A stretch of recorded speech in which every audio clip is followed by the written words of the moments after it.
उसने जो गलती करी उस गाथा में वो सुधारी नहीं, और इतिहास विभाग के हो तुम। बड़ी जात घुसेड़ते हैं सारे इतिहास में। अरे हद हो गई, यहाँ से बिगड़ गया है ना बात जी। जाति से क्या मतलब इसका।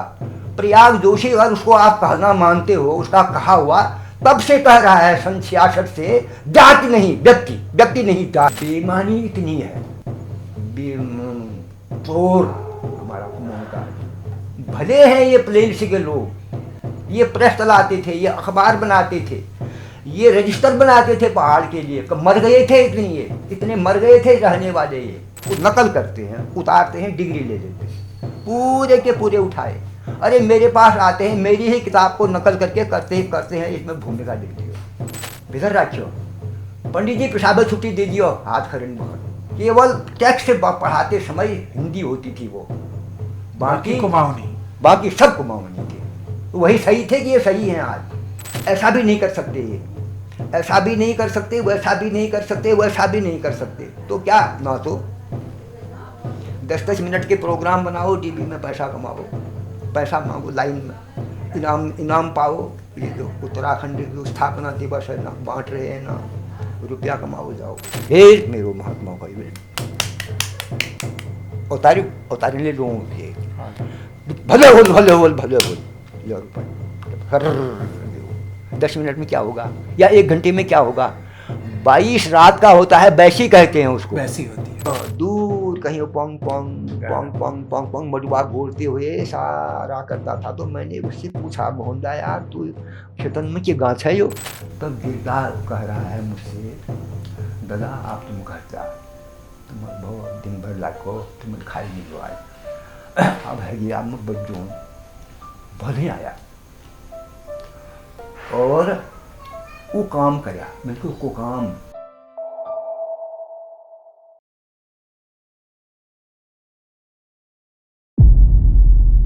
नमस्कार।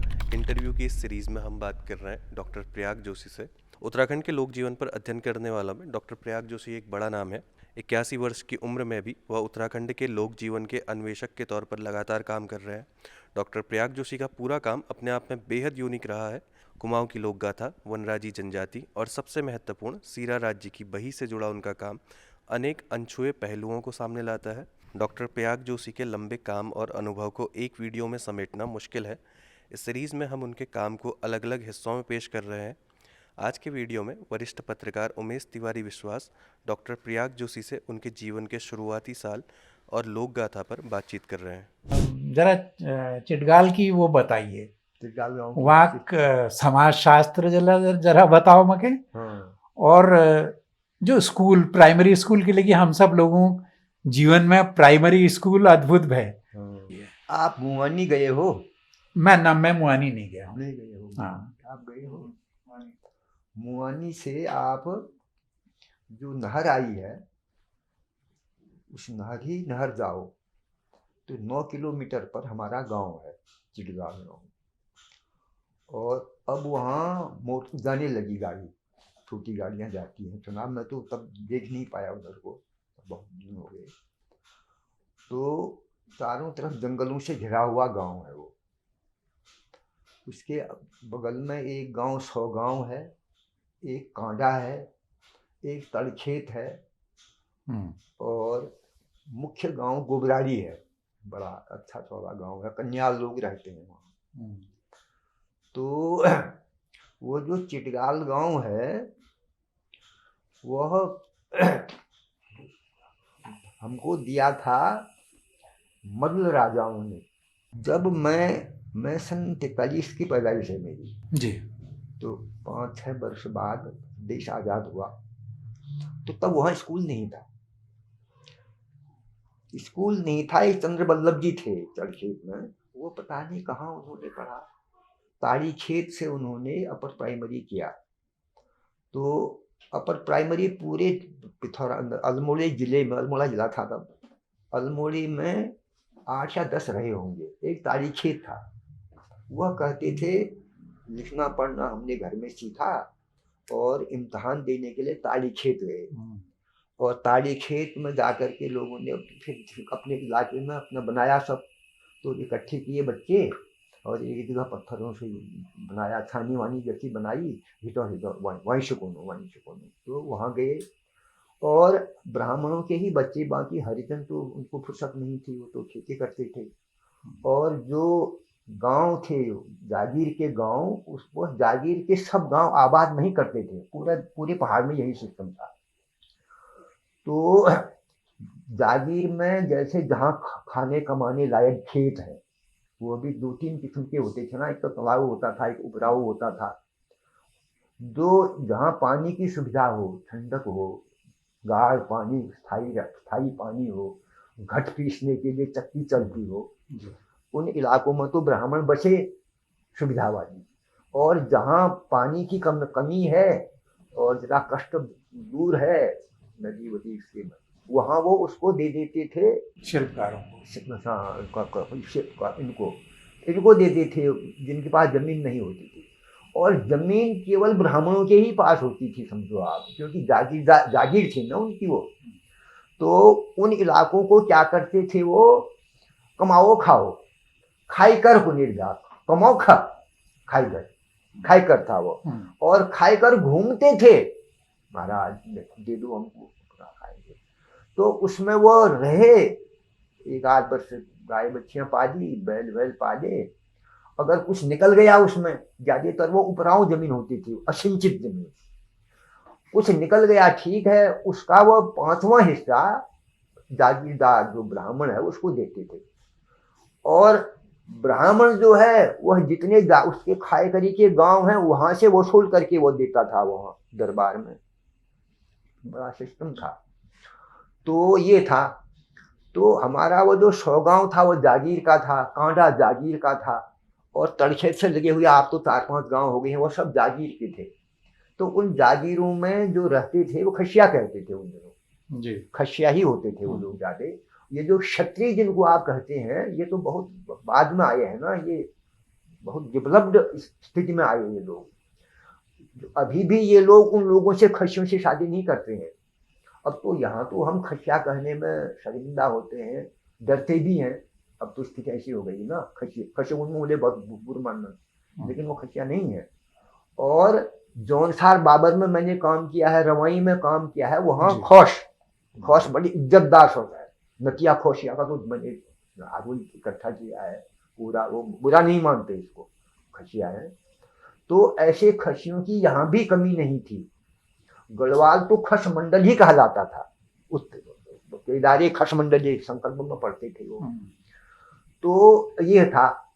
तो वो खशिया जो होते थे उनको पढ़ने की कोई व्यवस्था नहीं थी। वो खेती करें, बैल पालें और हाड़ तोड़ कोशिश करें खेती में, खेत बनाएं, पानी लाएं, घर चलाएं।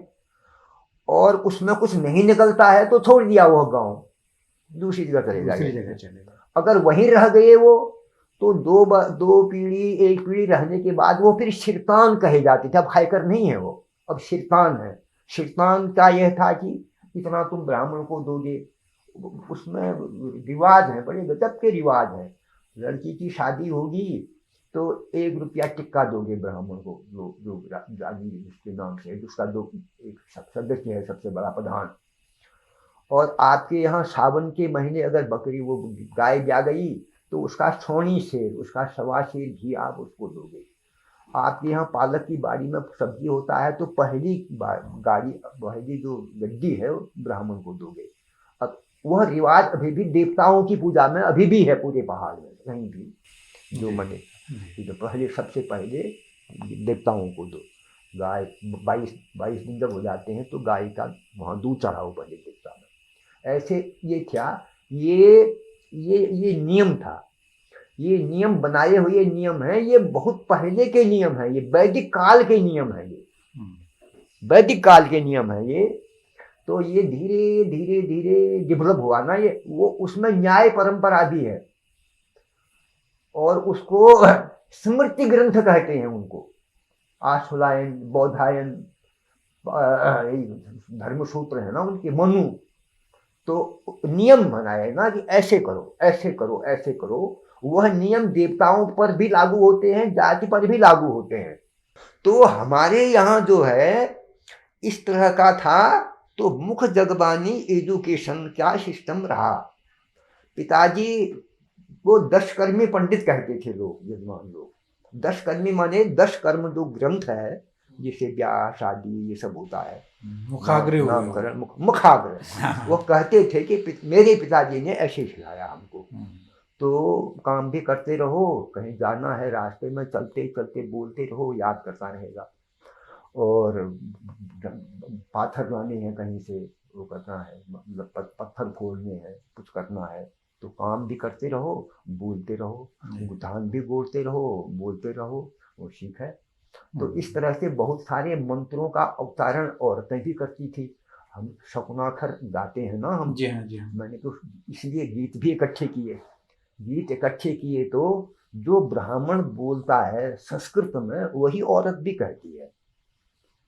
दूगो चढ़ाई दे, दुर्बांकुर पूजा कह रहा है, संस्कृत में बोल रहा है, वो कहा कि दूगो चढ़ाई दे और दो चढ़ाइए जो चढ़ाइए। हाँ बिल्कुल, वो सगुनाकर धुन, हाँ धुन, वो धुन वहाँ के साथ आ गई, वहाँ के साथ आ गई वो। तो इस तरह से वो ट्रेडिशन बना। तो हमारे यहाँ स्कूल नहीं था, मैंने तो बताया आप ना। 6 में जब गए तो पहले मैं अपवाद का बताया। तो अच्छा। चंद्र बल्लभ जी कहीं से वो ताड़ी खेत से सीख करके आए, तो उन्होंने गांव के लोगों ने कहा इला पढ़ो तो नंचन ढूंढ हूँ जाए, वो छप्पर हप्पर बनाए, तो वहाँ पे इकट्ठा किया, तो ये हुआ। और जब मैं कक्षा 1 में पहुँचने की स्थिति में था, तब स्कूल बन गया था वहाँ। अच्छा। वो ईस्ट इंडिया कंपनी ने एजुकेशन का प्रसार तो किया, जैसे कि नैन सिंह मिलमवाल को पढ़ाया गया, मिज़म तक पहुंच गए थे वो लोग। तो दस्तखत करना पढ़ाई का काम, मतलब मुख्य था दस्तखत करना सीख जाओ, अल्फाबेट सीख जाओ, ताकि कागज की चीज पढ़ सको। तो ये वहाँ हुआ। तो मैं शुरू में तो स्कूल जाना अच्छा नहीं लगता था, क्योंकि खेत में गए, यहाँ गए, वहाँ दौड़े, फल फूल, खेती पाती में गए, गाड़ नहाया, ये सब था। आनंद आता था उसमें। जब देश आजाद हुआ, मेरा भी ऐसा ही रहा। हाँ ये था ना, क्योंकि फ्री था ना प्रकृति में, इसीलिए बहुत सारी चीजें प्रकृति से मिल गई हमको जी, अब अपने आप मिल गई। ये है माने, ये धान बो रहे हैं, ये कौन सा धान है, ये वो बताते थे ना। खेत में गए, चाय वाय देने के लिए गए, ये जो है लाल जल वाला जो धान है, ये रामूनी है, ये पिछले साल का पसारा है, इसको उखाड़ के फेंक देना है, बर्बाद करेगा। ये जो सफेद जल वाला है उसको मदगरी कहते हैं। ये इसमें रामून, मदगरी, नंधनी, फूलधनी, ये कितने 9-10 मैं उनको पौधों को पहचान सकता हूँ। मैंने पढ़ा तो नहीं, वो गांव में तो नहीं रहे, लेकिन मौके मिलने वाला था ना ये। ऐसे ही गाय बच्चियों की चीज़ें, ऐसे ये करना, वो करना, वह करना, ये तमाम चीज़ें लोक ज्ञान कहते हैं इसको। ये आजकल शून्य हो गया है ना। ये पहले था, बहुत आ जाता था बच्चे को, 8-9, 6-7 वर्ष के बच्चे को मछलियाँ ऐसे पकड़ते हैं, ऐसे नदी को पलटाते हैं, और ऐसे टूटी हुई जगह को ऐसे बंद करते हैं, पानी को रोकते हैं खेतों में। ये तो हाँ, वो खेत पानी में तो दुआओ बुझबीर, हाँ माछ पकड़ी जा, ये तो ये सब चीजें आती थी। ये बेसिक चीजें हैं ये, तो ये जड़ हो जाती है ना ये। और इसी से साथ गांव की बचपन की जिंदगी जुड़ जाती है, तो स्मृति बन जाती है, संस्कार बन जाते हैं, भाषा बनती है, उससे कितनी चीजें बन जाती है ना। ये बैल को ऐसे जोड़ते हैं, तो ये हथिना है उसका, ये उसका हल है, और ये उसमें ये जुआ है, इस जुए के नीचे जुतौड़े ऐसे बांधते हैं, ये हलवों से इसको ऐसे जोड़ते हैं। ये खेती से संबंधित शब्दावली, ग्रामोद्योग से संबंधित शब्दावली, ये घर ऐसे बनाते हैं, ये मुआ है, ये आड़ा है, एक पत्थर और ऐसे लगाता है, एक ऐसे जोड़ मार को नहीं लगाओ, एक ऐसे लगाओ ताकि टूटे नहीं वो। तो भदान है, ये है ना, बहुत शब्दावली किसान की, खेती बाड़ी की, पशु पक्षियों की, और उसमें ताड़ा पाथा, पेड़, रूख, डाला बहुत है ना। ये तो समृद्धि है। यही तो मैं कहता हूँ, आजकल जो ये कहानियां लिख रहे हैं ना पहरों में, मैं हाँ डांटता हूँ इनको। तुमको खाली जितना तुमने सीखा है, फिर टीचरिंग मिल गई, बैठ करके तुम अल्मोड़ा में उतना ही लिखते हो। अरे गाँव में जाओ ना, पूरा खेती को जोड़ो ना, कहानियों से जोड़ो आप, जी। सब शब्द आ जाएंगे, वो जिंदा हो जाएंगे। तुम्हारे बच्चे तो कुछ भी नहीं कर सकते, वो तो अंग्रेजी से ए सब ए फॉर अल्फाबेट से पढ़े हैं, वो नहीं कर पा रहे हैं। लोग गढ़वाल में कर रहे हैं ये काम, गढ़वाली में इस मामले में तेज है वो लोग, बहुत सही है उनका देश। तो जब देश आज़ाद हुआ सन 47 में, तो 43, 44, 45, 46, 47, 4-5 वर्ष की मेरी उम्र थी। जी हाँ, 5 तब चंद्र बल्लभ जी हमको ले गए स्कूल में जाने में मना करता था मैं, तो वो पीठ में रख करके ऐसे ऐसे बीजा मारती भी थी, जाओ जाओ। कभी वो मिश्री ले आते थे, कभी कुछ खाने के लिए ले आते थे, जाओ मुझे देंगे वहाँ। तो बहुत कठिन से पढ़ाए। तो तो क्या कहते थे, ओ में थे जो बौ में, ये ओ तब भी था बिल्कुल, और बॉ में ही ऊंची, ओ में बौ में ना, जैसे ये आजकल को ना LKG और LKG और ओ में, ओ को ऐसे बनाते हैं, हाथ पकड़ के सिखाते थे टीचर। और पहाड़ा आसान था, सबको गोल घेरे में बिठाया, 2 एकम 2, 2 दूनी 4, 1 2, सबने रटाया उसको। तो इस तरह से वो रटने की परंपरा थी वो, तो इस तरह का था। तो इस तरह से हमने पढ़ा 5 तक, और 5वां फिर वहाँ SDI होता था एक, SDIO जैसे कि DIOS हूँ आप। हाँ, SDI उससे छोटा हुआ हो, अच्छा, उससे छोटा उससे छोटा। वो अंग्रेजों की देखा देखी, वो फेल्ट है जो पहन के आता था, अंग्रेजों की नकल था सब। वो आता था, वो उसके खाने पीने का इंतजाम करते थे, बड़ी आवभगत होती थी उसकी, अंग्रेज ही था वो, ऐसा था वो। तो और अपर प्राइमरी एक यहाँ है, एक 4 मील दूर है, एक 10 मील दूर है। उतनी जगह जाना संभव नहीं था, इसलिए एक जगह बना लेते थे वो। मुआनी में हमारा इम्तहान देने का केंद्र था, तो वहाँ गए हम। वहाँ एक कार्की थे, बड़ा नाम है उनका, शेर सिंह कार्की। शेर सिंह कार्की वहाँ के वो थे, हेडमास्टर थे। पीपल के पेड़ के नीचे बैठाया, के महले में सबको जमीन में बिठाया, इमला लिखाया, इमला कहते थे, हाँ जी, इमला लिखाया, बहुत बढ़िया बने, ताकि लड़का गलत न बोले, गलत लिखना में सीख जाए, संयुक्त अक्षर सही करे, वो अनुस्वार को ठीक लगाए, अलंत को ठीक लगाए, संयुक्त अक्षर को बनाना सीखे। बहुत मुंह बोल बोल करके ही करते थे। ते ही बन ऐसे बोलते थे, ते ही वन ऐसे बोलता था, दूर से 2 वक्त बोलता था, 3 वक्त नहीं बोलते थे। दशानन 2 वक्त, दशानन। गयऊ बड़ा ऊ, सुनते थे लड़के, तब मारीच, मारी कपट, कपट मृग भयऊ, ते बनने कर दशानन गयो, तब मारी कपट मृग भयऊ, अति विचित्र कछु भरे में जाई, कनक देह मन रचित बनाई। तो शुरू में जो पाठ्यक्रम बना वो इसी तरह से बना कि रामचरितमानस की चीज, जी जी, नीति की चीज, स्मृति की चीज, धर्म की चीज, यही सब भाषा में, कविता में होती थी। तो वही सब था, तो अच्छा था वो। तो इस तरह से सीखा, भाषा शुद्ध हो गई। एक बहुत लिखने में गलत होता है तो दोबारा लिखो, 5 बहुत सुधारो गलतियों को, फिर उसको चेक करते थे टीचर जी। था बहुत अच्छा था वो, भाषा शुद्ध हो जाती थी। तो 5 का पास किया, तो उसके बाद फिर 1 वर्ष हमारी शिक्षा दीक्षा रुक गई,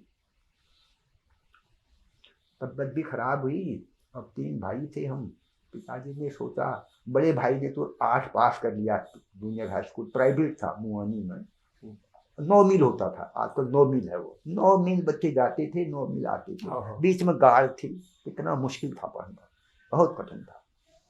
बचाओ, नदी बस बहने से बचाओ, लैंड स्लाइड से बचाओ बच्चे को, बरसात में बचाओ, छाते वाते नहीं होते थे, जूते का तो प्रश्न ही नहीं था। तो वो जो उस वक्त एक मिडिल वाला कंसेप्ट था ना, मिडिल ची कवाई जनेर जो 8 पास है गए, 7 तक नहीं गए, 7 तक मिडिल होता था वो, 7 तक प्राइवेट था वो। वहाँ पे बड़े भाई ने तो पढ़ा। अब मेरे लिए तो शरीर का कमजोर था, उस गाड़ करके वहाँ करके कहीं बह जाएगा, कुछ हो जाएगा, रहने दो। तो आप 6 में नहीं गए? 6 में नहीं गया, वो बीमार भी हो गया। तो पिताजी ने उसको नारायण स्वामी के स्कूल में नारायण नगर भेजा, नारायण नगर के स्कूल की स्थापना बहुत बड़ी चीज थी उस समय, स्वामी जी ने किया, सोच साधुओं ने ही किया ये सब शिक्षा का प्रसार, अपनी बस का नहीं था। उन्होंने धर्म वहाँ कमेरी देवी में संस्कृत स्कूल खोला, यहाँ नारायण के नाम से स्कूल है एक रामगढ़ में, वही नारायण थे कि कौन थे मैंने ये नारायण स्वामी, हाँ नाम चुगुपुर, हाँ, तो वहाँ हायर सेकेंडरी। देवल थल में भी उन्होंने स्कूल खोला, अनुदान दिया, और फिर ब्यास चौदास में उन्होंने आश्रम बनाया। इन साधुओं का मुख्य ध्येय था कैलाश मानसरोवर की यात्रा को जितनी मदद कर सकते हो उतना बनाना। मानसरोवर की यात्रा थी तो उसमें आए वो नारायण। तो एक वर्ष मैंने ये ऐसे गुजारा, तो वहाँ जजमान थे हमारे, वैसे भी स्थिति नहीं थी वहाँ, पैसा लेकर के पढ़ने की स्थिति नहीं थी, किसी की नहीं थी। नारायण ने स्कूल खोल दिया वहाँ, तो इंटरमीडिएट उच्चीकरण हुआ था उस समय, तो उससे वो सन 50 के आसपास तो फुल फ्लैश हाई स्कूल हो गया था वो। उनकी योजना महाविद्यालय बनाने की थी, बापू महाविद्यालय हमारे सर्टिफिकेट में लिखा हुआ है, बापू महाविद्यालय नारायण नगर अस्कूट हाई स्कूल की सर्टिफिकेट में ये है लिखा हुआ। तो उससे अंदाज आता है कि वो उनकी योजना रही होगी। क्रमशः पहले 6 तक, फिर 8 तक, फिर ऐसे करते करते 10 तक बनाओ। गांव के लोगों ने बड़ी मेहनत करी, गुजरातियों ने पैसा दिया, नारायण स्वामी गुजरात के थे, आए वहाँ और बिल्डिंगें बनाई, बहुत अच्छी बिल्डिंग उस जमाने की, पत्थर की चिनाई और बांस के मशूटे से चिपकाना उसको, और वहाँ से भेजते थे वो। अब तो नारायण आश्रम के अभी भी है वहाँ गुजरात में, आते हैं वो लोग देखने, ट्रस्ट वहीं का है वो अभी भी, तो गवर्नमेंट ने ले लिया, का है ट्रस्ट। वो लोग लिखते हैं कि यहाँ तक कि हम ये जो कब्जे हैं, अनुपत्ति हैं, ताजे हैं, ये भी हम गुजरात से लेकर के आए। जो चीज़ हल्द्वानी में मिलती थी नहीं, और टिन खरीदा उन्होंने हल्द्वानी से, फिर गांव वालों से कहा ले आओ। पूरे गांव वालों ने उस वर्ष जब छाना था उसको, तो वह गेहूं बाद में बोलेंगे, नहीं बोएंगे कोई बात नहीं, कर लेंगे हम गुजर, स्कूल बनाओ पहले, बड़ी बात है। सब आए, 3 दिन में पहुंचते थे हल्द्वानी से, बड़े बड़े टिन की चादर, फिर उनको पेंट करना, ये बहुत अच्छा, बहुत बढ़िया बना दिया उन्होंने। तो बड़े भाई वहाँ पढ़ने के लिए गए, पिताजी ने उनके हाथ पर जोड़े साधु के, तो कहा करो बच्चे को। अब मैं वहाँ जजमान थे हमारे, पिताजी ने ये समझा कि चलो जजमानी काम करेगा। पिताजी मुझे जगह जगह करते थे, अपने खाना 2 बार नहीं खाते थे एक ही बार खाना अच्छा था, बहुत हिसाब से चलता था, नाश्ता वास्ता प्रश्न ही नहीं था। सब रोज नहाए, सवेरे नहाए, टीका चंदन करें और पढ़े अपना श्लोक लो, उसके बाद वो खेती में काम कर जाए। और करना ही है, मैंने शालिग्राम पूजने ही है, धीरे बत्ती करनी ही है। अगर दिन भर फुर्सत नहीं हुई, बादल बढ़िया लगे हैं, काम करने का मौसम, कोई बात नहीं, खाना बाद में खा लेंगे, नहीं खाएंगे। और शाम को आ रहे हैं, खेत में दूर है ना खेत, तो हम वहाँ जजमानों की कृपा हुई या परिस्थितियां जो भी हुई, 1 वर्ष हम बेकार रहे। 1 वर्ष में हमने यही सब सीखा मुख जबानी। पिताजी जहाँ जजमान के घर में खाना बना रहे हैं और दुर्गा सप्तशती की किताब रखी हुई है, पिताजी बोल रहे हैं एंड हिंकलिंग चामुंडाई ये है, मैं उसमें देख रहा हूँ। अब हमको तो पढ़ना, कक्षा 5 में तो संस्कृत नहीं पढ़ पाता है ना आदमी, तो वो सिखाते थे, पकाते थे। तो पढ़ते ये हुआ और देखा, अच्छा पब्लिक ऐसी होती है, ये लोग ऐसे खेती करते हैं, ऐसे काम करते हैं। बड़ा मेरठी तो बड़ा बढ़िया गांव है ना, आजकल मिलिट्री है वहाँ, पूरा बदल गया सब, पूरा बहुत बड़ा खेत है, बहुत बड़ा।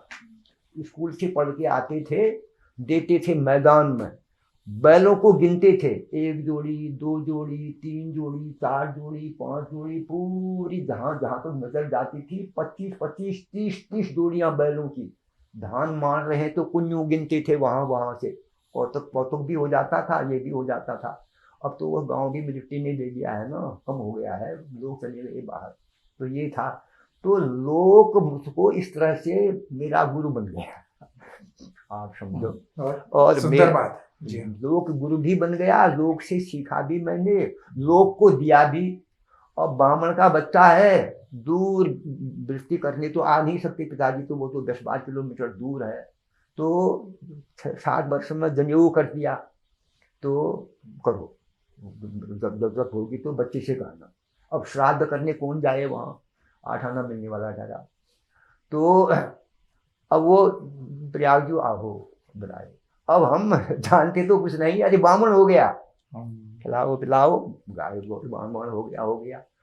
अब वहाँ आते थे पिताजी कभी कभी, या जितबाजू आते थे, तो थोड़ा थोड़ा जब अभ्यास हो गया तो जनेऊ कर दिया मेरा, खाना है तो ढंग से। मैं कक्षा 10 तक, इंटर तक टोपी ही पहनता था। और जैसे चाचा जी वो अंगूठा पहने रहते थे ना, धोती अंगूठा पजामा नहीं पहनते थे ब्राह्मण, जूता तो किसी के पास नहीं था, होता ही नहीं था जूता।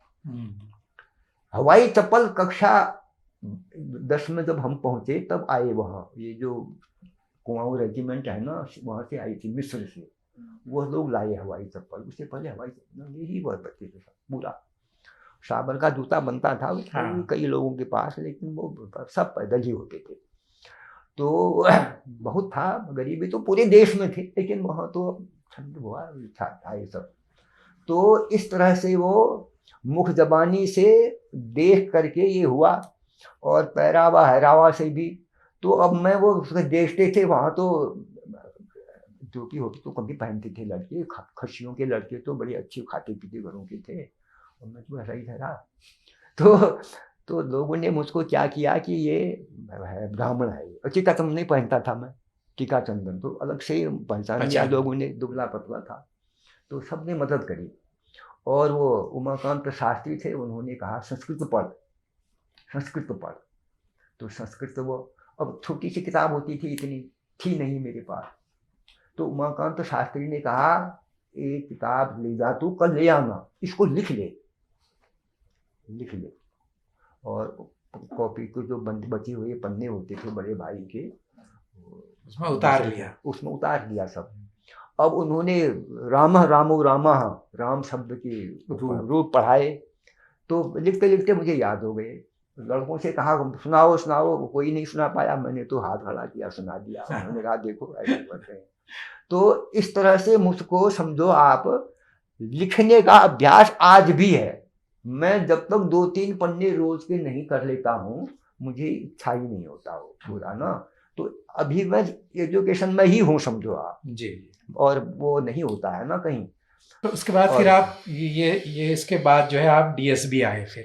नहीं, वहाँ तो बहुत दूसरा जमाना था वो। तो सन 60 में, हाँ, सन 60 में देश आजाद वो हुआ ना, चीन का आक्रमण हुआ। हाँ। और तब जगह पूरा, तो पिथौरागढ़ अलग जिला बना दिया उसी बीच जी। तो वो जो प्राइवेट स्कूल था स्वामी जी का बनाया, स्वामी जी की डेथ हो गई, उसका प्रांतीकरण हुआ। अच्छा, प्रांतीकरण हुआ तो उसमें यह हुआ कि जो होनहार बच्चे हैं पढ़ने वाले, उनको 128 रुपया साल का हम वजीफा दिया करेंगे, सरकार के हुआ। तो वह वजीफा मिलता था, सभी को मिलता था, नंबर अच्छे होने चाहिए 60% के ऊपर। तो हमको मिला तो बड़ी राहत हो गई, बहुत बड़ी बात थी। आजकल तो अब विश्वास नहीं होगा ना किसी का, तो अब जिसने गरीबी नहीं देखी, ये हाल तक था। अभी नरसिंह राव तो कब हुए, ये नरसिंह राव तो अभी हुए। नरसिंह राव ने जो विधवा औरतें थी, जो जिसका कोई पालने वाला नहीं है, उनके लिए पासबुक खोली और विज्ञापन हुआ, अखबारों में आया, ऐसी असहाय स्त्रियों को हम 100 रुपया उनके उसमें देंगे, डाकघर के जरिए उनके खाते में देंगे। खाता खुलवाया, डाकघर ने 1 लाखवां खाता जब खुलाया, अखबार में आया, तो 1 लाख डाकघर हो गए हिंदुस्तान में। बहुत बड़ी बात हो गई साहब, डाक व्यवस्था हो गई है हमारे यहाँ। पासबुक खोलो, पासबुक जितनी खोली जाएगी अगले वित्त वर्ष तक, उसमें हम लॉटरी देंगे 1 लाख रुपए की। बहुतों को लॉटरी मिली, हमारे सामने की बात है ये। बहुत बड़ा हो गया साहब, वो गरीब को 1 लाख रुपया मिल गया। तो ऐसी अर्थव्यवस्था थी अभी तक, ये नरसिंह राव के समय तक, माने कब आया दरअसल सन हाँ, ये 90 समझिए कि 90s के 90 के पास में हाँ ये हालत थी देश की ना। तो देश की ये हालत थी, वो तो इंटीरियर हुआ हमारा, वहाँ आने जाने का नहीं, इसका नहीं, उसका नहीं। हाई स्कूल का फॉर्म भरते थे और अटेस्ट करने के लिए छोड़ दी रखी थी बोर्ड ने, इलाहाबाद के बोर्ड ने, कि प्रिंसिपल कर सकते करते, हैं। और फोटो लेने की जरूरत नहीं बच्चों की, प्रिंसिपल करते। तो माफ इस तरह का होता था ना। तो बहुत दिक्कत थी पढ़ने में, किताबों के आने में दिक्कत थी, कोई किताब नहीं होती थी, इलाहाबाद से आती थी किताबें, बताइए आप। और आज तो मैं लोगों से कहता हूँ, बताओ तुम प्रकाशन चला रहे हो, तुम किताबें बेच रहे हो, छाप रहे हो, और इस तरह से तुम लूट रहे हो लोगों को, हालत खराब है। तो तब था ना, तब की दिक्कत थी। तो किसी तरह से ये बॉर्डर के बनने से, जिला अलग होने से, चीन के आक्रमण होने से, 128 रुपये के वजीफे से, और कुछ अपना दाम वृत्ति का ये कर करके, कुछ दजमानों की कृपा से, उसके उससे हो गया, हाई स्कूल हो गए, फर्स्ट क्लास आई, और वो हुआ, डिस्टिंक्शन आया, संस्कृत में तो आना ही था। अच्छा, इंटर में गए, और इंटर में भी हो गए, पास हो गए। तब दिमाग में तो आया इंटर में कि क्या विषय हुए? आर्ट साइड थे, अब मतलब इकोनॉमिक्स थी, जी हिस्ट्री थी, और हिंदी अंग्रेजी थी, और संस्कृत थी। तो ये हुआ, तो पढ़ने में ठीक ही था, मैं अच्छा हुआ था पढ़ने में, तो ठीक हुआ।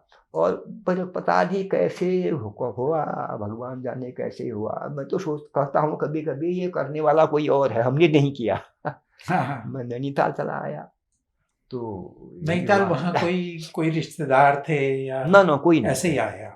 कोई नहीं आए। वो हुआ 132 रुपया मेरी गांठ में कमाया मैंने, वो वृत्ति से भी कमाया, 2-3 ब्याह शादियाँ हुई उससे कमाया, देवताओं को पूजा हो तो उससे कमाया।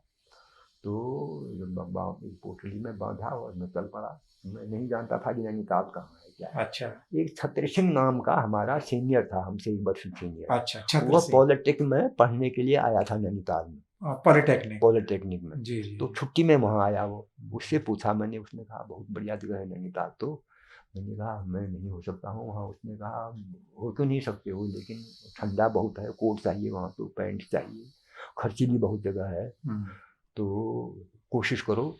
मैं तो पॉलिटेक्निक में था, और पिताजी उसके, चाचा जी उसके गैंग में काम करते थे। अच्छा, पीडब्ल्यूडी की गैंग हाँ हाँ, होती गैंग थी। होते थे, अभी भी होते हैं।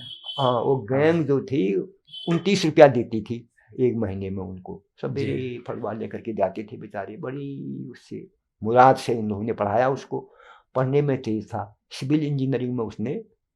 हाँ, वो दर्जा 10 के बाद हो जाती थी तब हाँ एडमिशन हाँ, वहाँ। वो बात के बाद भी, हाँ 10 में भी हो जाती होगी। तो वो बात पढ़ के आया था, बहुत होशियार था वो लड़का। बाद में उसने तमाम वो थल वाली रूट का सर्वे उसी ने किया, फिर मिलिट्री में चला गया वो। मिलिट्री में वो जो धारचूला में पहला हेलीकॉप्टर जो उतरा, उसका मास्टर प्लान बनाया उसने पूरा। मिलिट्री में था ना, जोशीमठ में जब स्टेब्लिश हो रहा था, तो फौज नहीं थी जोशीमठ में, तब मिर्ची में नहीं थी, तो हल्द्वानी में कहाँ थी, फौज तो थी नहीं। बाद में रानीबाग में बना, वो धीरे धीरे हुआ है ना ये सब। ये तो ये हुआ, तो मैं आ गया नैनीताल, आ गया मैं नैनीताल में। चाचा जी थे हमारे, वो पुलिस में थे। अच्छा, तो उन्होंने कहा आ जाना, वो छुट्टी में घर आए थे, गर्मियों की छुट्टी में। उन्होंने कहा थाने में रहता हूँ मैं, किसी जी को पूछना थाना, थाने में ही थे वो। ये 64 की बात हुई है, वैसे 1964। नहीं, ये हुआ 62 में मैंने इंटरमीडिएट किया। हाँ, वो चाइना वॉर वाला पीरियड वो हुआ 62। फिर 64 के आसपास ही आए होंगे आप? नहीं, मैं 62 में ही आ गया। 62 अच्छा, में मैंने इंटर पास किया, मैंने 60 में हाई स्कूल किया, और 62 में इंटर हो गया। इंटर किया, इंटरमीडिएट अगस्त के महीने मैं नैनीताल आ गया। तो वहीं मैं 25-30 दिन दादाजी के पास रहा। फिर मुझको लगा कि ये तो वो थाने में कब तक रहोगे नैनीताल में ना जी। तो दान सिंह ने बड़ी कृपा करी, दान सिंह मालदार थे हाँ, ना। वो एक कहीं जिक्र आता है, वो आप उनसे कैसे भेंट हुई आपकी? दान सिंह का नाम तो सुना था, दान सिंह तो मालदार कहलाते थे, मालदार टिम्बर मर्चेंट थे वो, लकड़ियों की ठेके होते थे जंगलों में, बड़ा भारी ठेका था उसका। हाँ, काठ गोदाम में, यहाँ भी नेपाल में, लद्दाख की तरफ टिम्बर मर्चेंट कहलाते थे। उनका कोठी है वो ग्रास में, जिसमें आजकल हाँ जी, ग्रास में वो जो होटल है वो। हाँ, मनु महारानी, और भी उनके बहुत जगह हैं। हाँ हाँ। तो दान सिंह जी को मैं जानता था। दान सिंह जी की जो बहन है हमारे यहाँ बारबिशी में ब्याही है। अच्छा। वो मिलिट्री का जगह है वो पूरा, वो थे अफसर थे वो। तो दान सिंह जी के पास गया बीरबड्डी में, तो कहा कहाँ से आए हो क्या हो। तो उन्होंने कहा ठीक है, वो जो खाली है अपनी चौकीदार था उनका यहाँ, चौकीदार से पूछा उन्होंने टेलीफोन में। तो बीरभट्टी गए आप? बीरबड्डी गए, हाँ। मिल से उनमें। हाँ तो उन्होंने पूछा, प्रताप सिंह था वो, चौकोड़ी का था, हाँ। देख रेख करता था वो। जी जी। कहा ये तो मल तो यो आउट हाउस तो खाली थी वो, में रूम लायक थी ना वो। मैंने कहा हुजूर रूम लायक छो, ठीक से एक में तो सामान छो कर दो सराव से दिला दो सर, उनका कारिंदा था वो। एक में मैम नंदन रूनन, एक में खाली छो रूम लायक छो छो। बिजली नहीं है, बिजली की कोई जरूरत नहीं, दे दिया उन्होंने। तो 2-4 वर्ष में मजे से कट गया उसमें। तो कहो खुली जगह थी, वो तो बंगला है पूरा, हाँ। खेती बाड़ी फूल फल जहाँ चाहो वहाँ बैठो, वो तो कभी आने वाले ठहरे, कभी 2 महीने में 4 महीने में या सीजन में कभी आने वाले ठहरे। बहुत अच्छी जगह मिल गई और बड़ा अच्छा हुआ, मिलते भी थे, दोस्ती भी हो गई। कहते थे अच्छा नाम कमाना अपना भी हमारा भी करना। अच्छा जी। ये था ठाकुर आदमी, दारू बहुत पीते थे। तो वो हो गया। तो सन 66 में मैं एमए हो गया। 66 में एमए हो गया। एमए हो गया और ये विषय के भय? हिंदी। हिंदी। हिंदी से एमए किया, टॉप किया, और यूनिवर्सिटी में सेकंड पोजीशन आई, Kanpur university, Agra university. Agra university बहुत बड़ा था, बहुत बड़ी, बहुत बड़ी यूनिवर्सिटी थी। तो वो हिंदी विभाग में कौन कौन लोग थे उस समय के जो हेड? हिंदी विभाग में एक विश्वम्भरनाथ उपाध्याय हुआ करते थे, अच्छा, इटावा के थे वो कम्युनिस्ट माइंडेड थे, अच्छा पढ़ाते थे, बड़े यशस्वी टीचर थे, उनका प्रभाव रहा। तो वो बहुत खुल के बोलते थे और खुल के पढ़ाते थे। तो इकोनॉमिक्स में एक थे, इकोनॉमिक्स वाले भी थे, वो कहते थे इकोनॉमिक्स में करो।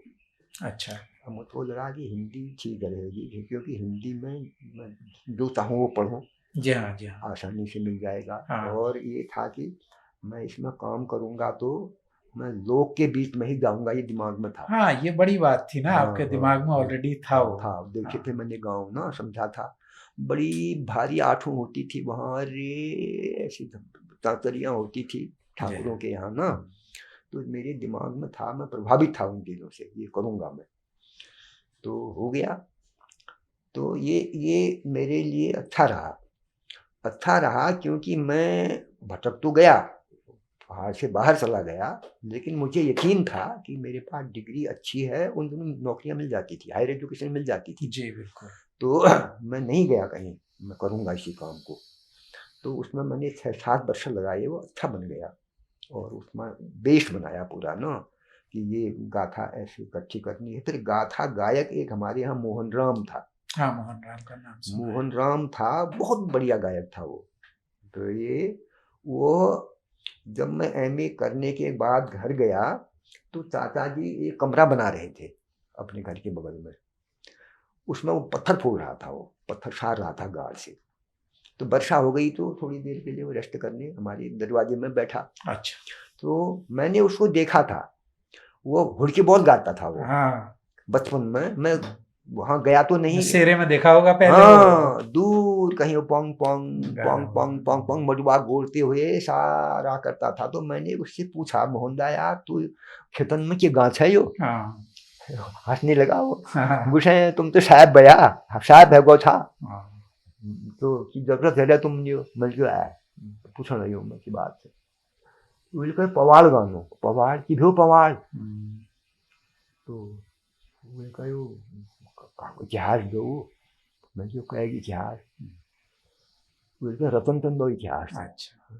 नोट किया मैंने, रतन चंद, और कह गाछ है गुरु ज्ञान चंद, और कह गाछ है, बताया उसने 4-5 नोट किया मैंने। अच्छा ये, तो मैंने कहा एक आध हमको बताओ, तुम दिखाओ। उसने कहा तो बहुत दिन भर लगता है बताने में, गुस्सा कश्य बोल। अब उन दिनों उनकी स्थिति भी अच्छे थे वो लोग। तो ये हुआ। तो मोहन राम से मैंने कहा मैं तुम्हारे यहाँ आ जाऊँगा। तो घर था उसका दूर, तो ईदा बैठी थी वहाँ पर। अब ईदा ने कहा यार तू कहाँ जैसा तय गया, सो आ गया। तो बुरा मानते थे ना कि हाँ। हरिजन के यहाँ कैसे जाएगा, लोग तो कह रहे थे पता नहीं क्या क्या जो हो गया ये ये वहाँ जाने की सोच रहा है। तो इलाज ने कहा मोहनिया तू आ जाइए जब तो फुर्सत हो जिस दिन बरखा हो काम ना हो आ जाइए यहाँ खानी ले खा ले ये निकालन था सो कह देते है पता आया वो 2-3 दिन बिठाया मैंने उसको। तो उसमें उससे मैंने वह चैत के महण की जो होती है ना वो गाथा लिखी। अच्छा। हाँ, उसी से फिर शुरू भी करवाई, कई बार शब्द ठीक किए, ये किए वो किए, 2 बार लिखा, 13 लिखा, कई बार लिखा। सन 74 में जब कुमाऊं यूनिवर्सिटी बनी, लोक साहित्य कोर्स में लगा तो वह गाथा कोर्स में लगी। जी बिल्कुल। वो जो नो ऋतुरेण गाथा है वो अब खत्म हो गया, अब कोई नहीं गाता उसको, वो मौके से हो गई वो। तो डी पंत आए थे नैनीताल, वहाँ रायबरेली, उनकी वहाँ शादी उसमें थे, वो मेडिकल के अफसर थे वो, तो CMO थे, तो वहाँ टिके थे वो, सेमिनार में जा रहे थे वहाँ BHU। तो उन्होंने कहा तुम आओ उसमें जो वो पाठ्यक्रम बनता है उसकी कमेटी में आओ, जी। हम लोग साहित्य लगाएंगे वहाँ। मैंने कहा डॉक्टर साहब मेरा आना वहाँ ठीक नहीं है, वहाँ करने दो उनको, जो भी है वहाँ अपने तो पहाड़ के लोग हैं, वो करने दो, मैं नहीं आऊँगा। तो इन लोगों को लगा कि ये पढ़ाने लायक है कोर्स में, तो वो कालीनाग के यहाँ जाता है ना वो, तो बाल सदेव जो है बच्ची बहन होती है, उसकी बहन की शादी कर दी उसने कालीनाग के साथ, वो 7 समुद्र पार है, तो बड़ी बढ़िया कहानी है वो। तो सांप ने डस दिया उसको तो मर गई वो, तो ऐसी कहानी है उसमें। तो वह जो थी फिर मर गई, बहन मर गई, तो नाग ने कहा मैं भी क्या करूं जी करके, वो भी मर गया। और तो फिर उसका वो ये चैत का महीना बन गया, ये फूल बन गया, ये प्यूलड़ी बन गया, इस तरह की कहानी है, बहुत अच्छी कहानी है वो। तो वो कहानी अभी भी चलती है, वो याद हो गई लोगों को ना, दुर्लभ चीज़ें उस समय मिल गई वो। फिर उस तरह से करता रहा मैं, फिर मेरी अपॉइंटमेंट हो गया पुरोला में। हाँ, पुरोला पहला अपॉइंटमेंट हुआ आपका? पहला अपॉइंटमेंट, हाँ, पहला अपॉइंटमेंट हुआ तो वहाँ चला गया मैं, उत्तरकाशी। तो उत्तर मैं तब जानता नहीं था गढ़वाल कहाँ है, जानकारी नहीं थी ना, अब तो बहुत जानकारियाँ जी हैं, हाँ, बिल्कुल। बच्चे कितना जानते हैं, उन दिन नहीं था गढ़वाल कहाँ है, उत्तरकाशी कहाँ है, ये सब नहीं था। इतना जानते थे कि चमोली, उत्तरकाशी और पिथौरागढ़ 3 जिले इकट्ठा बने सन 60 में, ये था। तो बरोला में ऐसा हुआ। लोक कथा और लोक गाथा में किस तरह का फर्क हुआ, क्या अंतर हुआ? लोक कथा के कुछ तत्व तो गाथा में भी आते हैं जी। गाथा, लोक कथा तो केवल सुनी जाती है, लोक गाथा गाई जाती है जी। उसका रित्म होती है, छंद होता है उसमें, ताल होती है उसमें, कथा भी होती है उसमें, और वह बहुत व्यापक है, बहुत विराट है वो, कहो आप। वो लोक गाथा ना, लोक गाथा में जैसे शुरू करते हैं वो, हमारे यहाँ देवी देवताओं की गाथाएं हैं, गोलजू की गाथा है, अलाईमल की गाथा है, थुरमल की गाथा है, नागीमल की गाथा है, भागीमल की गाथा है, गाथाएं हैं ये देवताओं से संबंधित। अब इनमें से बहुत सारी गाथाएं वो तो भूतों की हैं जी। भूत लगता है आदमी को, थन बिसन है जहाँ घर में, बीमार हो जाते हैं, गिर जाते हैं, गाय मर जाती है, ये हो जाता है, वो हो जाता है, दिमाग खराब हो जाते हैं, तो पुछारी के पास जाते हैं ना कि कैसा हुआ ये, तो वो बोलता है ये इसे चलो तुम्हारी इस बिगड़ रहो ये, तो ये अवतार तुम पहली, जो मृतक है उसको अवतारते हैं शरीर में ना दूसरे के, फिर वो जिसके शरीर में उतरता है वही बोलता है ये करो, तो फिर उसको पूजने की स्थिति बनाते हैं, वो बहुत बड़ी होती है। तो गाथा यहाँ से चली आती है अभी देखो, और उसका अनुष्ठानिक होता है पूरा महीना भर, 1.5 महीना या 15 दिन। तो फिर उसके साथ फिर वो होता है गाना बजाना, जागर, फिर जागर में गाथा चलती है। तो अनुष्ठानिक रूप तो पहले है उसका, पहले तो है भूत प्रेत वाला रूप, उसको उतारना शरीर में, और तो आप देखते हो ना हाँ, ये हाँ। अगर उसको खाना नहीं मिला, ऐसे मर गया, पहुँच लगा बेर मर गयो, गाड़ बग बेर मर गयो, कि क्या सत्कर्म नहीं करियो, धत्कर्म नहीं करियो, और पता नहीं कब का मरा हुआ है, तो कहते हैं ना कि इसको हरिद्वार जा कर के ये करो, वहाँ को चिता बनाओ, इसकी लकड़बन आपने देखा होगा यहाँ पे गोदा में ये होता है, यहाँ पूरा मृतक के समय हुआ शुरू। अब उसका अनुष्ठान करो, फिर वह कहता है मूर्ति बनाओ, अगले वर्ष बारिश यहीं पर होगी, फिर करो वहाँ, फिर उसका श्राद्ध करो, अगर श्राद्ध करता है तो, अगर तर्कता उसका हो गया, श्राद्ध लायक हो गया, अगर नहीं हुआ तो फिर उसको फिर पूजा की चीज़ बनाओ। तो पूजा की चीज़ बनाने के लिए उसका खोपड़ा बनाया जाता है, तब जागर गाते हैं उसका। ठीक। अब जागर की बहुत प्रकार हैं, एक नहीं है जागर। भूतों का जागर अलग है, परियों का जागर अलग है, गणदेवियों का जागर अलग है, और उसमें जो राजानी अलग हैं, जो राजाओं की भूत हैं, और जो वो हैं भूतानी और राजनी, जो भूत श्रेणी के हैं वो अलग हैं, और राजसी वंश के जो राजा हैं वो भी हैं। ये राजाओं से तो सब हैं, सब वंश से ये जो हमारे हैं ना गुल्जू सब राजसी हैं, राजी खानदान के भूत हैं ये सब।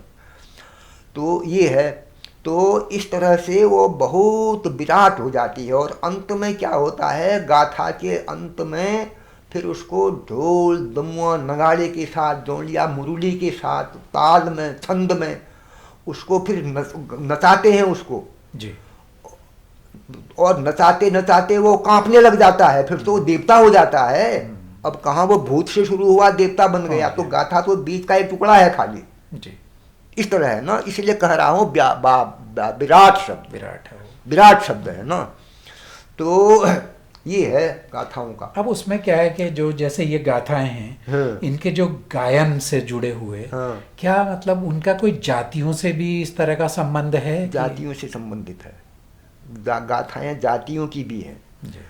तो ये भूत है, तो ये हरिजन भूत है, ये मुसलमानों की भी भूत है, पीर भूत है, ये उनकी भी पूजा होती है, कादो शहीद है तो ये मुसलमान पीर हैं, ये तो होता है, सब होता है। और जो परियों के जागर हैं, और परियों तो न मृत है उनका, और न वो भूत हैं, वो तो आसमान से आती हैं, और कृष्ण से संबंध है इनका, कृष्ण से संबंध है, और द्वारिका से संबंध है इनका। तो और ये तो महाभारत काल के इतिहास से जोड़ते हैं इसको, अगर आप उसको इतिहास मानते हो तो। लेकिन न मानने का प्रश्न नहीं है, ये तो मैंने कहा ना उस दिन आप थे वहाँ। हाँ। तो रामायण और महाभारत जो थी, दो ग्रंथ हैं ना, वो साहित्य के ग्रंथ माने जाते हैं। अंग्रेजों ने जो टेक्स्ट बुक बनाए, नया बनाना, ये शिक्षा का स्तर बनाया, ढांचा इन्होंने बनाया, तो उस ढांचे में अंग्रेजों ने किया ये हिसाब से कि ये ऐतिहासिक नहीं है, ये इसको माइथोलॉजी की ओर, माइथोलॉजी है, ये लिटरेचर है, ये इससे हमको मतलब नहीं है। उन्होंने सीधे सीधे कि हिंदुस्तान में आक्रमण किससे हुए, और कौन कहाँ से आया, कैसे आया, वो कितनी जातियाँ आई अफगानिस्तान से, कितनी ईरान से आई, कितनी यूनान से आई, कितनी तुर्किस्तान से आई, हुआ ना, वो डेट निकाली उन्होंने खोज करके, वो इतिहास पढ़ाया उन्होंने, क्योंकि उससे उनका मतलब था ना, शासन करना था उनको। और इसमें एक और जो है, जैसे जो बजाते, जैसे दमुआ या ये ढोल, ये बजाने वाला एक, और साथ में जो उसमें गाना है, मतलब मैं उस तरफ की बात कर रहा हूँ अब, जैसे जागर में, तो क्या मतलब वो जैसे जाति से ही जुड़े हुए लोग होते हैं, जैसे गढ़वाल में भी हैं कि वो गाने वाले, हाँ गाने वाले हरिजन हैं, गाने वाले हरिजन हैं, हरिजन हैं गाने वाले। और इस बात को मैंने बहुत ही शुरुआत से 56-57 वर्ष हो गए हैं, आप मेरी पहली किताब पढ़ो, 70 की छपी हुई कुमाऊनी लोक गाथा जी, वहाँ से मैं कह रहा हूँ, लगातार कह रहा हूँ, व्यक्ति नहीं जाति, व्यक्ति नहीं जाति, पूरी हरिजन जात का सर्वे करो पहले आप। इसमें जो हुड़किया हैं, ढक्की हैं, बाजी हैं, झुमरिया हैं, औजी हैं, ढोली हैं, कितने हैं ये, तो उनकी परंपरा है ना, ये उनकी परंपरा है पूरी। तो उस पूरी परंपरा के रक्षक हैं ये। वो तो जागर फागर के हम तो आज कह रहे हैं ना, ये हम लोगों के बीच की बात नहीं है, ये उनकी बात है। तो वही इसके रक्षक हैं। और इसीलिए मैंने वो जो पांडवन लिखा है तो उन्हीं को समर्पित किया है। वो आपको देखो, अगर आपने पास खरीदी हो वो आपने उनको पारंपरिक प्रकाशक कहा है।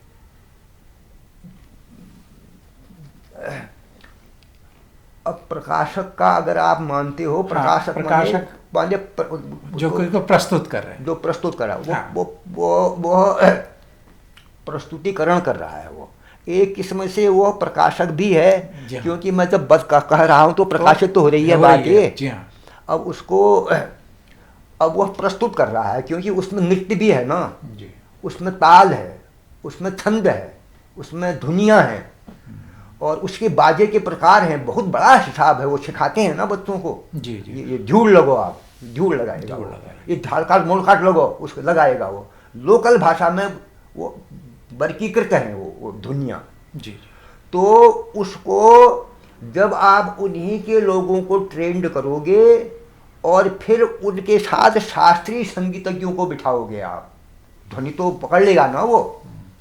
तो ये बहुत बड़ा ताम झाम है इसके साथ ना, बहुत बड़ा। इसके लिए स्कूल बनते हैं। वही आज कह रहा था, कल कह रहे थे, ये बी आर पुरोहित कह रहे थे, पंडित जी हमसे कह रहे थे आप हमारे यहाँ आओ पहले। तो कह रहे थे, मैंने, वो तो इंग्लिश का प्रोफेसर है, लेकिन उसने लोक साहित्य के लिए काम किया था, प्रस्तुतिकरण किया ना नाटक के रूप में। जी जी। कह रहा था मेरा, और वो देखो आप पहले ऑडिटोरियम देखो मेरा। कह रहे थे 60 किस्म की लाइटें हमने बना रखी हैं, उसमें फिक्स की है, वो स्टेज जो है 60 किस्म की लाइटें। तो कह रहे थे उन लाइटों से हम फोकस करते हैं। 500 आदमियों के लिए वेल डेवलप्ड स्टूडियो बनाया है मैंने, देखते हैं उसमें। और उसमें 3 वर्ष का डिप्लोमा दिया है। कह रहे थे 3 वर्ष निकल गए हैं हमारे। और उसमें तो पोस्ट ग्रेजुएशन है, उसमें 3 लड़के नियुक्ति हो गए हमारे। मैंने कहा कहाँ नियुक्त हुए? उसने कहा भटिंडा में हुए। मैंने कहा भटिंडा? कह रहा था भटिंडा में हमसे दुगना स्टूडियो है, वो तो भंगड़ा सिखाते हैं उसमें। हाँ। ये इस तरह से हो रहा है ना। हमारी यहाँ आग लगी भैया, 1-2 चार ये सब देहरादून में आग लगी ठहरी, क्या करोगे आप? इसको गुस्सा आ जाता है इसमें, फिर कुछ नहीं कर सकते ये। अभी जोशी जी ना, ये कुछ नहीं होगा यहाँ इस तरह से।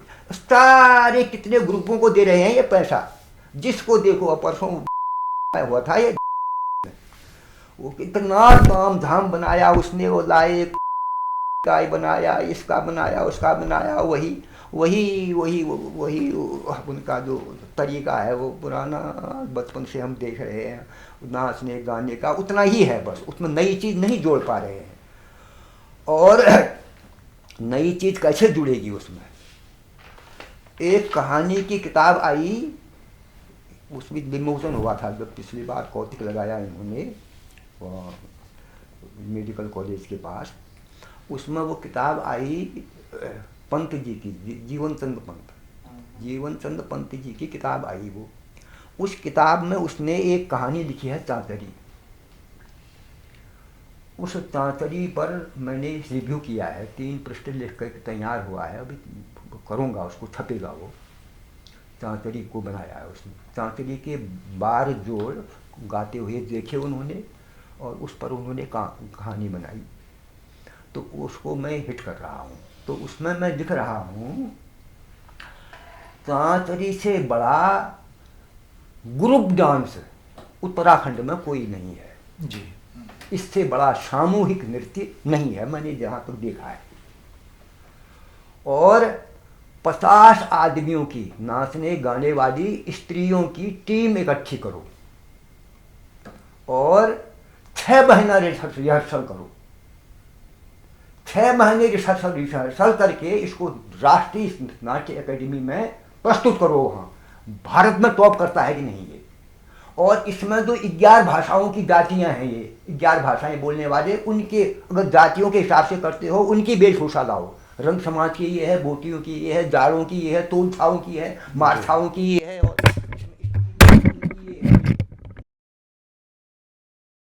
और 6 महीना रिहर्सल में खाना कौन खिलाएगा? कहाँ से आएंगे वो? ये तो सब कमाने में लगे हुए हैं, जो नेता के आपके हैं, जो ठेकेदार हैं, कर रहे हैं ये तो बना रहे हैं सब। तो ये है ना इसमें, अब किससे कहोगे आप? वैसे तो कोई बहुत बड़ी बात नहीं थी ये, क्योंकि जिस तरह से सारे लोग को समेटने की बात है, आपने इतना लिखा है, उसके हाँ। बाद ये डॉक्यूमेंटेशन बहुत ज़रूरी है, जो आप कह रहे हैं बहुत महत्वपूर्ण बात है। हाँ, ये गाथाओं का प्रस्तुतिकरण, जी और गाथाओं का प्रस्तुतिकरण करने के लिए जो आधारभूत है उन्हीं ढोलियों को, उन्हीं जो है ना, वही लोग आए हैं। उन्हीं को आप मुखिया बनाओ ना। और अगर आप मेरी किताबों को देखोगे, उन किताबों को तो बहुत 7-8 किताबें हो गई हैं केवल गाथा के ऊपर।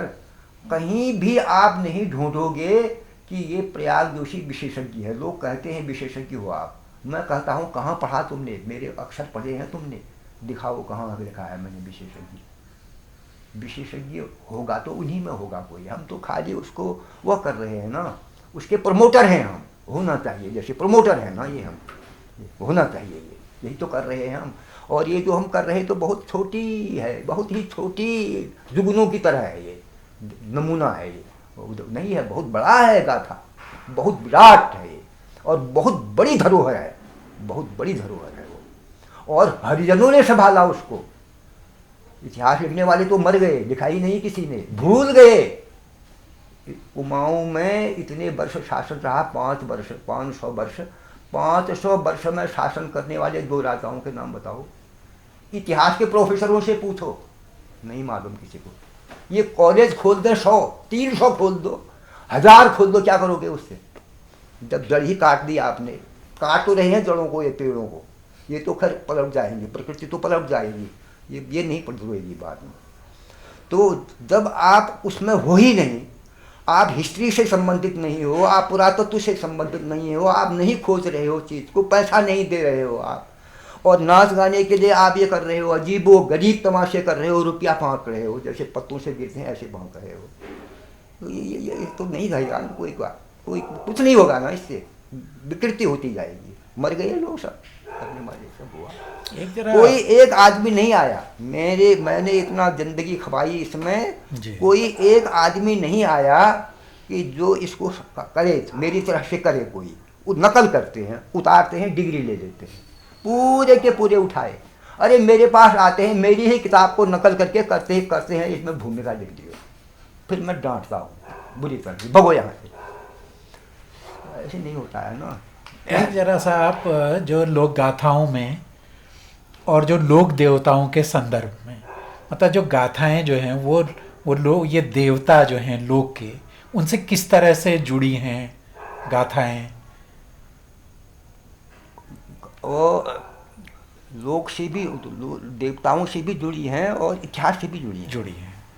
जैसे भड़ो है ना जी, भड़ो तो वीर की गाथा है, तो देवता से संबंध नहीं है। संग्राम कार्के का भड़ो मैंने छापा, संग्राम कार्के का भड़ो सन 60 में, कब तक तो तुम हाई स्कूल में पढ़ता था, वो जो के.एन. जोशी ने इसी जो है ये नैनीताल में जो रहा है दमाई, धूसिया दमाई, अच्छा धूसिया दमाई से इकट्ठा किया। के.एन. जोशी ने सन 60 में, जब मैं 10 में पढ़ता था, सन 60 में तो इंस्ट्रूमेंट नहीं थे, टेप कागज भी नहीं था, कहाँ से अस्कोट से उठिया पिथौरागढ़ में पढ़ाते थे वो। हम में बेईमानी इतनी है, चोर हमारा कुमाऊं का, इतनी डिक्शनरियाँ बनाई। एक तो गढ़वाली ने बनाई, उत्तराखंड की विभूतियाँ, मोटी किताब सबसे पहले बनाई, उसमें से छोटी ने बनाई। अब ये कहना तो पड़ेगा, अगर आप नहीं कहोगे तो फिर तो अब आप तो फिर पापी हो। उस डिक्शनरी में के.एन. जोशी का नाम नहीं आया। इतना काम किया उस आदमी ने, नाम लेवा नहीं कोई, ऐसे ओमिट कर दोगे आप, हटा दोगे आप। और उसका जो किया हुआ धूसिया दमाई का काम है सन 60 में, तुम धूसिया दमाई को नैनीताल में ला करके नचा रहे हो, जिंदगी भर रचा उसने। और उसने जो गलती करी उस गाथा में वो सुधारी नहीं, और इतिहास में अपना बड़ी दांत घुसेड़ते हैं सारे इतिहास में। अरे हद हो गई, ये यहां से बिगड़ गया है ना बात जी। दांत से क्या मतलब इसका?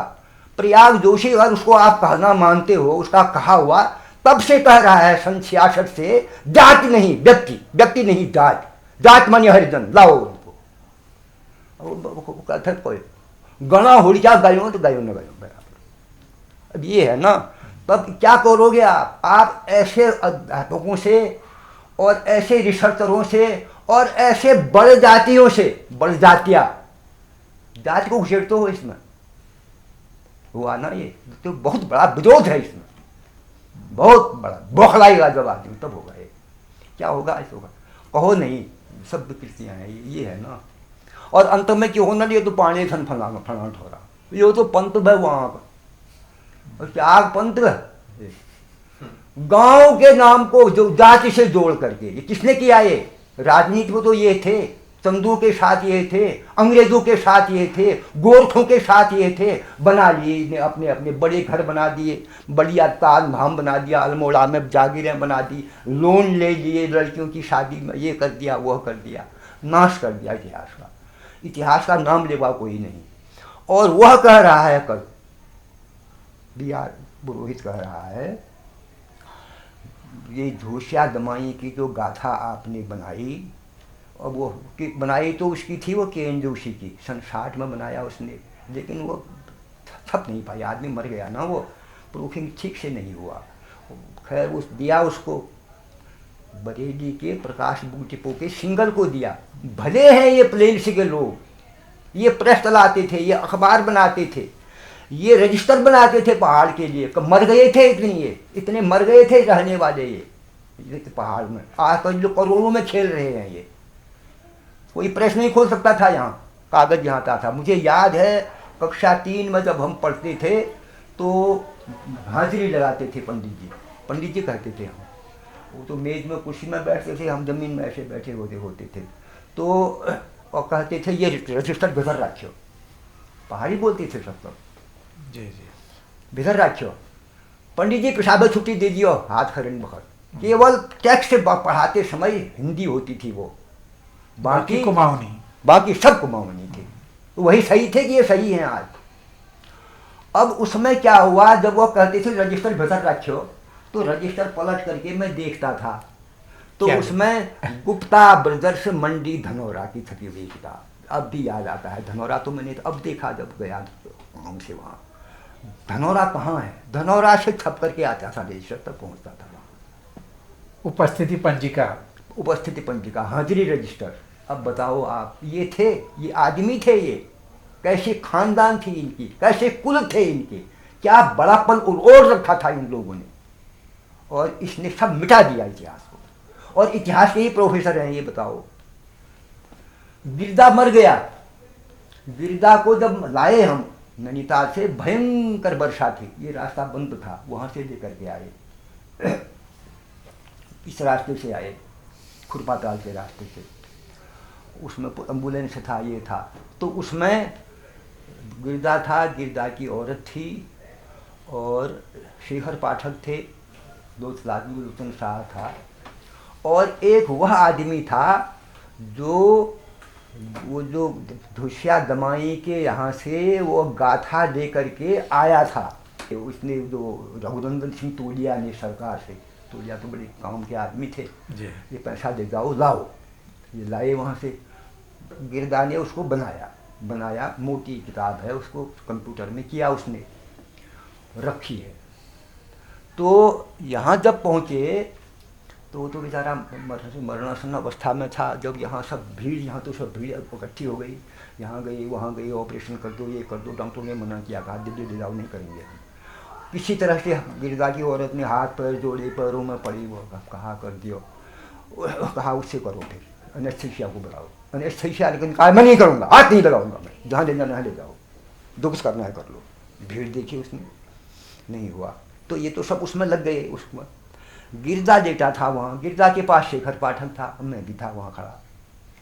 तो अब गिरदा बेचारा वो शेखर पाठक को ऐसे ही मजाक रहा था, नाक कान, अब याद आई होगी ना उसकी, अमेरिका में साथ गए, गाना गाया, ये गाया, वो किया, साथे गाते थे लोग, रहा होगा।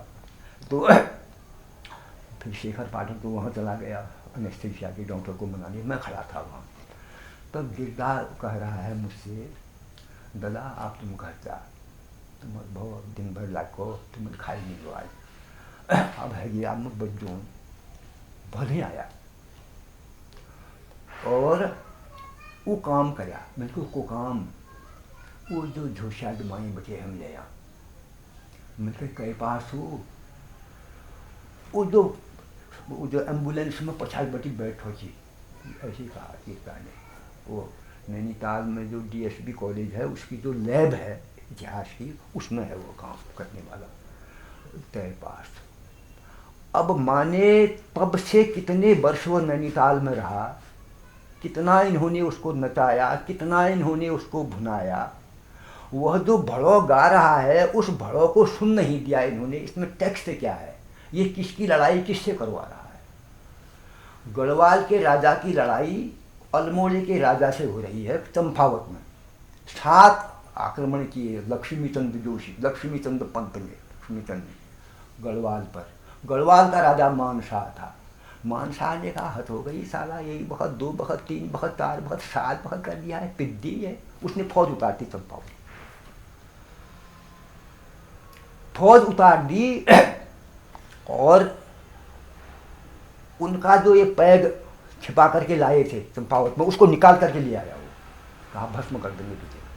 तो बद्रीदत्त पांडे के इतिहास में देखो आप, उसने लिखा है वो डॉक में धरो, लक्ष्मीचंद को डोके में धरा, ऊपर घास पात रख दी और शाल ज्ञात और बिलाली ज्ञात पूजा अलमाल, ये राजा की स्थिति थी। अब उसका भड़ो गा रहा है वो दमाई, भड़ो गा रहा है। वह उस राजा को, मानशाह राजा को उससे लड़ा रहा है जो 16 वर्ष पहले मर गया है, 16 वर्ष पहले मर गया है। अगर उससे कह देते, लिख करके कह देते यार दुष्यादा ये जगह फैलना है, वो जगह नहीं गया, जोड़ता कि नहीं, वो इतिहास जीवित हो जाता कि नहीं। अब ऐसे इतिहास के रक्षक ठहरे ये, अब क्या कहोगे आप। तो कैसे बढ़ेगी आगे चीज, खोज कैसे होगी, उसका जो तथ्य कैसे निकलेगा। आप बोलते नहीं हो, अपने आप लिखते हो बंद कमरे में, आप रिसर्च करते हो, आप इंटरेक्शन है नहीं। गढ़वाल का आदमी नहीं जानता यहाँ मैं क्या कर रहा हूँ, मैं नहीं जानता पौड़ी में आदमी क्या कर रहा है, इंटरेक्शन तो है ही नहीं। तब अब कल कह रहा है तेजी, उसमें फोन में कह रहा है वो दाताराम पुरोहित कह रहा है, जो ही वह किताब आपने बना दी मेरे पास आई तो मैंने उसको थिएटर में कर दिया है। एक लड़की को मैंने रिसर्च के लिए उसको रजिस्टर्ड कर दिया है, आपकी हल्द्वानी से कर रहा है वो, ओपन यूनिवर्सिटी से। वो लड़की आपके पास आएगी और उसकी जो आपने भूमिका लिखी है उसको मैं आपके नाम से अंग्रेजी में ट्रांसलेशन करूँगा। मैंने कहा मुझसे मेरे नाम, अपने नाम से क्यों, मेरे अपने नाम से क्यों नहीं करोगे। वह कह रहा है नहीं, वो आपकी रॉयल्टी है, वो आपका किया हुआ काम है, मैं केवल भाषा का करूँगा और करूँगा ट्रांसलेशन। अब वह तो इतना देखो, वहाँ पहुँची वह किताब, तुरंत उसने उसमें रिसर्चर भी बिठा दिया, ये भी बिठा दिया। और हम पांडे से नहीं मिल सकते, नैनीताल जा कर के नहीं मिल सकते, वैसे नहीं भय ये। अब ये है ना चक्कर, तो ये दिक्कत है, इसलिए वो नहीं होगा ना, कभी नहीं होगा। ये होता कैसे, आदमी तो मरते गए ना, झूठा दमाई मर गया, वो मर गया, गिद्दा मर गया, वो मर गया, कल एक हम भी सब मर जाएंगे, खत्म हो गई वो बात, जहाँ थी नहीं रह गई है। तो वो ऐतिहासिक गाथा अलग है, वो तो इतिहास से जुड़ी हुई है ना। जिया रानी वो आखिरी है। वो मैंने प्रस्ताव बनाया जब ये उसका पहरू वाला हयात सिंह रावत कर रहा था यहाँ अधिवेशन उत्थान में समय, उसकी फोटो स्टेट इसी ने की, रिश्ते पाठक ने। मैंने कहा 100 प्रतियाँ बनाओ, इसने 100 प्रतियाँ अपने खर्च से बनाई, दी, वहाँ डाइस में भी दी मैंने, सब थे वहाँ जो बैठे हुए थे 8-10 आदमी, पब्लिक को भी दी। मैंने कहा तुम नहीं कर पाओगे, कोई विद्वानी जो बोल रहे हैं ये नहीं कर पाएंगे इस काम को, क्योंकि इनकी मनसा ही नहीं है वैसा करने, ये जानते ही नहीं है, ये तो खाली फूल माला गिराने, पैसा देने के लिए आए हैं यहाँ, बड़प्पन है इनका, इतना ही है, बाकी को यही है। अभी ऐसा करो, जिया रानी का नाम ओपन यूनिवर्सिटी के साथ जोड़ दो, रानी जिया मुक्त विश्वविद्यालय कर दो, तो जो भी आएगा विश्वविद्यालय तो रहेगा हमेशा, और अखिल भारतीय नौकरियां हैं वो आएंगे लोग हर जगह के, वह कहेंगे यार ये जिया रानी कौन सी रानी थी, तो खोज करेंगे। और हल्द्वानी के लिए जिया रानी नया नाम नहीं है, जितनी शमशान घाट में फूकने के लिए आते हैं वह मुर्दे और उनके साथ जो मलामी आते हैं सब कुछ जानते हैं, इतने वर्षों से जान रहे हैं, लाखों में होगी उनकी संख्या। और पूजा होती है उसकी, जागर लगता है वहाँ पर, रात के दिन जागर करते हैं, नाचते खेलते हुए आते हैं। तो इतिहास से जुड़ी कि नहीं गाथा, ऐतिहासिक पुरुष थे कि नहीं, वो पृथ्वी बाल की औरत थी वो, तब कर दो ना।